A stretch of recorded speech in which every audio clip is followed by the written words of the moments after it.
What's going on, Dolphins fans? It's Connor from the Dolphins Dive, and I'm here to break down the upcoming game, Dolphins versus Ravens. 2 weeks left of the regular season, and the Dolphins are battling for the 1 seed in the AFC. Coming into the year, we had high expectations. I don't know if our expectations were this high. We had a very tough schedule. The Dolphins have battled, won a lot of games, and now they've put themselves in position to claim the top seed in all of the AFC, which would be huge. Obviously, that means home playoff games until the Super Bowl if they were to make it that far, especially for the Dolphins that have a home field advantage in terms of the weather, as well as our offense has been known to not travel as well, especially into loud, noisy environments. So to be able to negate that altogether would be huge.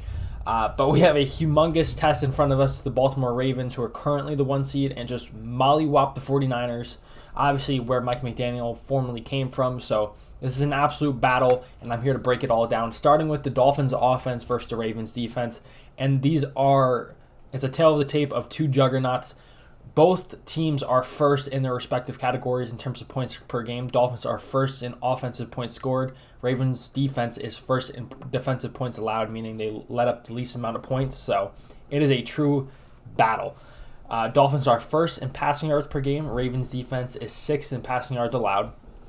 Dolphins are fifth in rushing yards per game, and the Ravens defense is 12th in rushing yards allowed. So a bit of an advantage for the Dolphins in terms of the yards, but clearly the Ravens being first in points allowed defensively tells you that they might let up some yards, but they're going to clamp you when it matters the most, especially in the red zone. As we saw last week with getting a pick on Brock Purdy, this defense is tremendous. Best defense in the league currently in terms of just overall as a unit in terms of yards and points allowed. So I'm going to have some notes ahead of this game.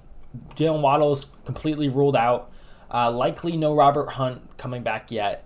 Austin Jackson, who missed last week, is questionable, as well as Liam and Lester Cotton. I expect Liam and Lester to play because they played last week and I don't think they've gotten worse. Austin would be nice to see him back, but who knows. At minimum, he'll be there as a backup as he was last week. Ravens could be without one of their best defensive players in Kyle Hamilton. The second-year star safety is so good. I was really nervous when I saw his injury last week. I was scared it was serious.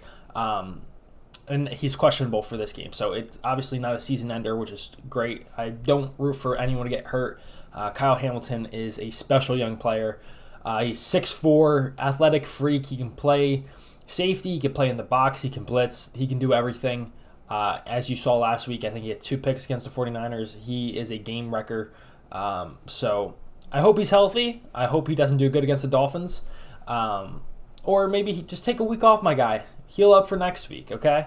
And then one real note is who's going to fill in for Waddle in the presser. They asked about Chase Claypool. Maybe he gets a big role. It would be interesting to see the Dolphins utilize that kind of playmaker that we don't have. We don't have a big body guy like Chase Claypool. So it could be interesting to see how the Dolphins plan to fill that role of Jalen Waddle. Top of mind, obviously, Cedric Wilson has been basically our number 3 receiver all year. Maybe Braxton Berrios, Trevor Craycraft. I'm just interested to see how they tend to utilize that. But I kind of want to see Claypool. He's big. He can block, which is important in this scheme. And he gives you the ability. He doesn't have this. He has elite speed, but it's not comparable to Tyreek or Jalen.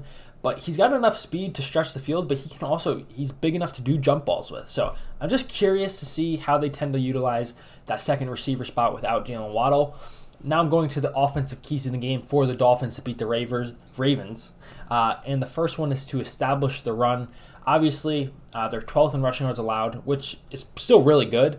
And they have some absolute dogs on defense. But if you can get this run game going, it'll just benefit us so much.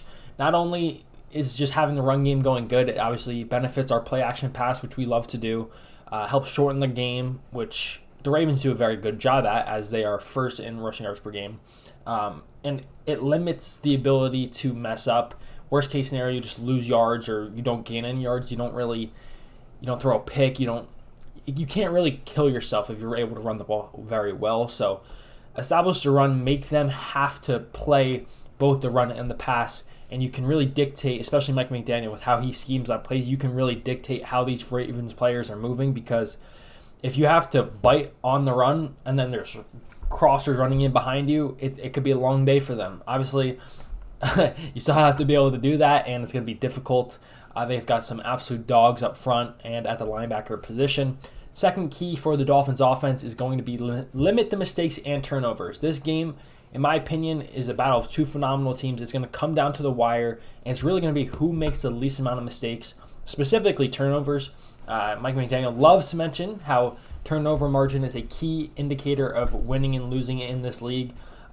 So every possession matters, especially in these kinds of games. So you have to limit those turnovers and try and get them as well. Tua's done a tremendous job protecting the football as of late. So hopefully he continues that into this game, as it's going to make all the difference. And then the third one is just continue doing what they do, specifically with the quick passing attack. Even Tua's 50-yard pass to Waddle last week, like, it is insane to me how quickly he gets rid of a 50-yard throw. Like, you'd think, oh, like, it's a deep shot, you have to wait for it to develop. No, like, this dude, Jalen Waddle's run 10 yards and he's already throwing it. Like, it is insane how this offense operates, and you just continue that quick passing attack. It doesn't have to be short, but quick. Get it out. Don't let these offensive linemen be in bad positions, considering all of them are backups, basically. Players to watch for the Ravens defense, and there's a lot of them. Kyle Hamilton, as we mentioned, who is questionable for the game. Jadeveon Clowney has turned into... He's continued to level up. We've all known Jadeveon Clowney as being a very good player, and he's just continued to get better, specifically with the Ravens. He's been a game wrecker for them. Roquan Smith is probably the best off-ball linebacker in all football. He's playing out of his mind. You hear all the Raven players talk about him too. He is just so meaningful for their defense. I loved him coming out of Georgia. I actually wanted him to be a Dolphin, and from the Bears to the Ravens, and he's been insane for them all over the field. 3-down player, super impactful. Marlon Humphrey, love Marlon Humphrey just because of how funny he is on Twitter and some of his videos and stuff. And he's shown respect to the Dolphins, which I appreciate. So I like Marlon Humphrey. Hopefully he just has a bad game against us. Marcus Williams, one of the best safeties in all of football as well. Obviously with the Saints and now with the Ravens, he's a very, very good player, specifically coverage. Justin Matabuke, I think he leads all interior defensive linemen in sacks. He's been insane this season. He's made himself a lot of money. Michael Pierce, who I feel like has been on the Ravens for like 15 years now. He's just a classic Ravens player. He's their nose tackle. He's like 350 pounds, hard to move off the ball, good at stopping the run. Just an absolute dog. Last guy I threw on here, Kyle Van Noy, the former Miami Dolphin. He's had a pretty good run with the Ravens. Always been a solid player. He's not going to... I don't want to say he's not going to take over games, but he's not like a lead at one specific thing. He's just a very well-rounded player that can make splash plays when they become available to him. So just a player to keep an eye out. And I have respect for him. His whole tenure with the Dolphins is all shaky because of the whole Flores era and whatnot, but got respect for him as a person and as a player. Now for the Ravens offense versus the Dolphins defense. Ravens offense is 4th in points per game. Dolphins defense is 13th in points allowed, which the Dolphins beginning of the season started off rock bottom and have climbed their way up to 13th. But in terms of yards allowed category, the Dolphins, I believe, are top 5. Hence the whole Dolphins are a top 5 offense and defense. That's where they're getting that stat from. But they've continued to improve in the points per game category, especially stopping the second best offense in terms of points per game last week to, I believe, I forget how many points. I think it was like 20, something like that. Ravens are 21st in passing yards per game. Dolphins are 10th in passing yards allowed. Ravens are 1st in rushing yards per game. Dolphins are 5th in rushing yards allowed. So what that tells me, this game's going to come down to the Dolphins defense being able to stop their run, because if it's going to be very, very difficult, especially when you consider they have a quarterback within that run game. It makes it that much more difficult. But they are the best running football team in all football. And their passing yards per game aren't tremendous. They can still pass the ball. Just because their yards per game aren't high, they really haven't needed to. They run the ball, they play good defense, and they just chew the clock out, basically. Like, they punch you in the mouth. That's exactly what they do. So if you can try and really, and this is my first key of the game, is stop the run, get them to 2nd and 3rd and longs, and try and dictate the terms. That's the thing, though. It's difficult to stop the run, and then you have they can drop back and pass, and Lamar can run. That's really where they kill you, and that's where we have to try and prevent that. As my second key of the game is try to contain Lamar, especially on 3rd down, because the Dolphins' run defense has been tremendous, especially with Wilkins and Sealer.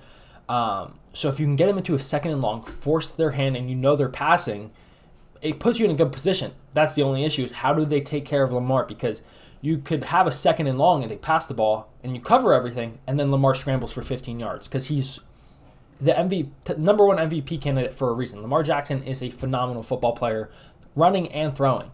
So that's what makes stopping the Ravens so difficult. It's like you can stop their first down run because you know it's probably going to be like a regular run like most teams do, but it's just that Lamar threat.